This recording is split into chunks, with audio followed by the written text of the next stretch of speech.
தொடர்ந்து சீமான் பேசி வருகிறார். அந்த காட்சிகளை பார்ப்போம். திரையுலகில் தன்னுடைய புரட்சிகரமான நடிப்பாற்றலால் ஐயா கலைஞர் அவர்களின் மூலம் புரட்சி கலைஞர் என்ற பாராட்டை பெற்றவர். என்னுடைய அண்ணன், எங்களுடைய தலைவர் மேதகு வே. பிரபாகரன் அவர்கள் மீது நம்முடைய கேப்டன் அவர்களுக்கு இருந்த பற்றின் காரணமாக அவரை தன் தலைவராக ஏற்றுக்கொண்டு கேப்டன் பிரபாகரன் என்று தன்னுடைய 100வது படத்திற்கு பெயர் வைத்து அதில் நடித்து மாபெரும் வெற்றியை ஈட்டியவர். அன்றிலிருந்து தன்னுடைய ரசிகர்களால் மட்டுமல்ல, ஒட்டுமொத்த தமிழ் மக்களாலும் கேப்டன் கேப்டன் என்ற அன்போடு அழைக்கப்பெற்ற ஒரு பெருமகன் நம்முடைய கேப்டன் அவர்கள். அவர் ஒரு சிறந்த போராளி என்பதற்கு சான்று, தமிழீழ மண்ணில் தமிழ் மக்கள் துயருற்று நின்ற காலத்தில் அவரே தலைமையேற்று பெரும்படையை திரட்டி உண்ணாவிரதம் இருந்த போராட்டமாகட்டும், காவிரி நதிநீர் நமக்கு மறுக்கப்பட்ட போது தன் தலைமையில் மிகப்பெரிய திரையுலக படையையும் பொதுமக்களையும் திரட்டிக் கொண்டு நெய்வேலியில் அவர் போராட்டத்தை நடத்தியதாகட்டும், சொல்லிக்கொண்டே போகலாம். அவர் போர்க்குணத்திற்கு எண்ணற்ற சான்றுகள் உண்டு. அவர் பசியை உணர்ந்தவர், பட்டினி கிடந்தவர். ஆனால் அவரால் பசியாற்றப்பட்டவர்கள் பல ஆயிரக்கணக்கான மக்கள். அவர் அதிகம் படிக்கவில்லை, ஆனால் அவரால் படித்து கல்வியறிவு பெற்று மேன்மை அடைந்த மக்களின் எண்ணிக்கை ஏராளம் ஏராளம்.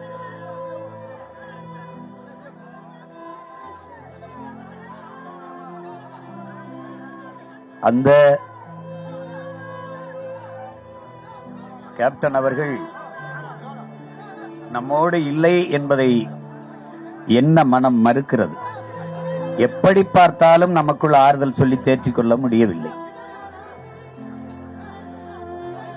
யாரும் இல்லாத காலத்தில் மாபெரும் தலைவர்களாக இருந்த ஐயா கலைஞர் அவர்கள், அம்மையார் ஜெயலலிதா அவர்கள் இல்லாத காலத்தில் எண்ணற்ற பேர் வந்து கட்சி ஆரம்பிப்பது வேறு. அவர்கள் ஆளுமைகளாக அதிகாரத்தில் இருக்கிற போதே அதை எதிர்த்து துணிந்து ஒரு மாற்றத்திற்கான அரசியலை நான் கட்டி எழுப்புகிறேன் என்று வந்த ஒரு புரட்சியாளர் நம்முடைய கேப்டன் என்பதை எவரும் மறுக்க இயலாது. அதற்கு ஒரு அசாத்திய துணிவு வேண்டும். முதல் தேர்தலிலேயே 6 விழுக்காடு வாக்கை தொற்று, பிறகு அதற்கு பிறகு பாராளுமன்ற தேர்தலில் 10.5 விழுக்காடு வாக்கை தொட்டு தனித்து நின்ற ஒரு பெரும் போர் வீரன் என்றுதான் சொல்ல வேண்டும். அந்த துணிவு இங்க யாருக்கும் இருக்க வாய்ப்பில்லை. மழையோ புயலோ வெயிலோ பனியோ எதையும் கடந்து போவார். இங்கே நிற்கிற என் அன்பு சகோதரனுக்கு தெரியும், பல இரவுகள் உறங்காமல் படத்தை நடித்து முடித்து கொடுத்த கடும் உழைப்பாளி, கடுமையான உழைப்பாளி.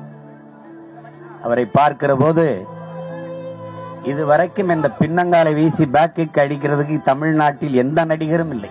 அந்த காலின்று அசைவென்று கிடப்பதை பார்க்கிற போது புரட்சிகரமான எண்ணற்ற வசனங்களை கையை உயர்த்தி விரலை நீட்டி பேசி அந்த கைகள் மடக்கப்பட்டு கிடக்கிற போது அழகு தமிழால் ஆவேச தமிழை அள்ளி வீசிய அந்த வாய்கள் மூடி மௌனித்து கிடக்கிறதை பார்க்கிற போது மனது பெரிதும் துயரிற்று நொறுங்குகிறது.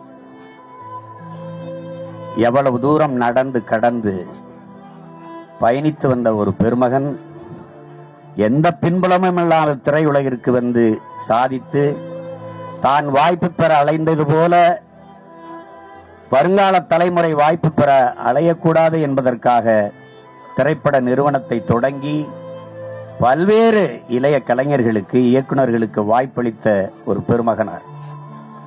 நான் அறிந்தவரை அமைச்சராக இருந்து மனுக்களை பெற்று மக்களின் குறைகளை தீர்த்தவர்களை விட ஒரு நடிகராக இருந்த அவர் மனுக்களை பெற்று மக்களின் குறைகளை தீர்த்தது சொல்லி முடியாது. நீங்கள் ஒன்றை அறிந்து கொள்ள வேண்டும் என் அன்பு மக்களே, என் அருமை சொந்தங்களே, நம்முடைய கேப்டன் அவர்கள் ஆட்சி அதிகாரத்தை கைப்பற்றி நிர்வாகத்தை செய்தவர் அல்ல. அவர் தொட்ட உயரம் என்பது எதிர்க்கட்சி தலைவர் வரைக்குத்தான். ஆனால் மண்ணை வென்று அதிகாரத்தில் அமரவில்லை.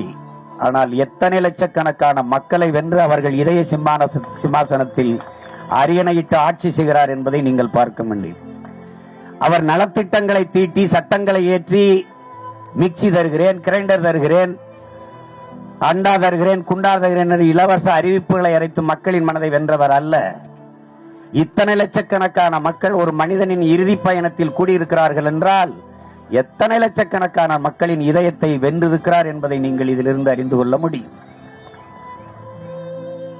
என் அன்பிற்குரிய மக்களே, என் அருமை சொந்தங்களே, கேப்டன் நல்ல மனிதர் என்ற வார்த்தையில் சுருக்கிவிட முடியாது.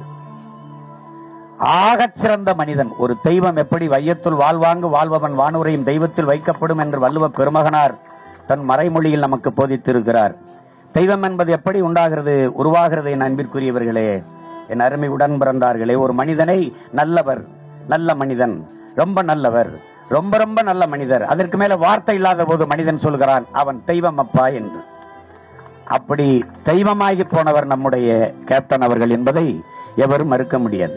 பசித்தவனுக்கு உணவிட்டவன் அவன் பார்வையில் தெய்வம், படிக்க வழியின்றி நிற்பவனுக்கு படிக்க வைத்தவன் அவன் பார்வையிலே தெய்வம், வேலையின்றி அலைந்தவனுக்கு வேலை வாய்ப்பை கொடுத்தவன் அவன் பார்வையிலே தெய்வம். அப்படி பல கோடிக்கணக்கான மக்களின் இதயங்களில் வாழ்கிற தெய்வம்தான் நம்முடைய கேப்டன் என்பதை யாரும் மறுக்க இயலாது, மறுக்கவும் முடியாது. அந்த மகத்தான மாபெரும் மனிதன். நடிகர்கள் அவரை போல பல ஆயிரம் பேர் தோன்றலாம், அவரை போல நடிக்கலாம். ஆனால் அவரை போல இன்னொரு சிறந்த மனிதன் பிறப்பது என்பது அரிதினும் அரிது. ஆக பெரிய பண்பாளர். ஏழை, பணக்காரன், உயர்ந்தவன், தாழ்ந்தவன், சிறியவன், இவன் ப்ரொடக்ஷன் பாய் ஆயிடுச்சே, சோறு போடுவரன் ஆயிடுச்சே, இவன் ட்ராலி தள்ளுறவன் ஆயிடுச்சே, இவன் டச்சப் பாய் ஆயிடுச்சே, இவன் லைட் மேன் ஆயிடுச்சே, எந்த பாகுபாடும் கிடையாது. எல்லாரும் அவருக்கு சமம் தான். அவர் என்ன உணவு உண்கிறாரோ அந்த உணவு அடுத்தவர் தட்டில் இருக்குதா என்று பார்க்கிற ஒரு பெருந்தகையாளன், பேரன்புக்காரர். நபிகள் நாயகம் சொல்கிறார், அடுத்தவன் பசித்திருக்கும் போது உணவு உண்ணாதீர்கள் என்று. அடுத்தவர் பசித்திருக்கும் போது உணவு இல்லாத நபிகள் நாயகன் மொழி வழி வாழ்ந்த பெருந்தகை நம்முடைய கேப்டன் அவர்கள் என்பதை எந்த மகனும் அவரை அறிந்தவர் மறுக்க முடியாது. இவ்வளவு பேரும் அவருடைய ரசிகர்கள் அல்ல. ஆனால் அவர் நல்லவர், நல்லவர், நல்லவர் என்ற செய்தி பரவி பரவி பரவி பரவி மக்களின் மனதில் நிரந்தரமாக ஒரு இடத்தை பிடித்து வாழ்கிற நம்முடைய கேப்டன் அவர்கள். அவரை தமிழ் சமூகம் கடைசி தமிழன் இருக்கிற வரை அவருடைய நினைவும் இருக்கும், அவருடைய புகழும் இருக்கும். எனவே அப்படிப்பட்ட ஒரு மகத்தான மனித மகனை நாம் இழந்திருக்கிறோம் என்ற துயரம் நம்மளை ஆட்டி படைக்கிறது. அவரை இழந்து வாடுகிற அந்நியார், அன்பு தம்பிகள் விஜய் பிரபாகரன், சண்முக பாண்டியன், என்னுடைய அருமை சகோதரர் சுதீஷ், அவருடைய குடும்பத்தார், உறவினர்கள், நண்பர்கள், கோடான கோடி கேப்டன் அவர்களுடைய ரசிக பெருமக்கள், தமிழ் கூறும் நல்லுலகத்தார் அனைவருக்கும் என்னுடைய ஆறுதல். என் நெஞ்சம் நிறைந்த என்னுடைய அண்ணன் அன்பு கேப்டன் அவர்களுக்கு என்னுடைய புகழ் வணக்கத்தை செலுத்துகிறேன். நன்றி, வணக்கம்.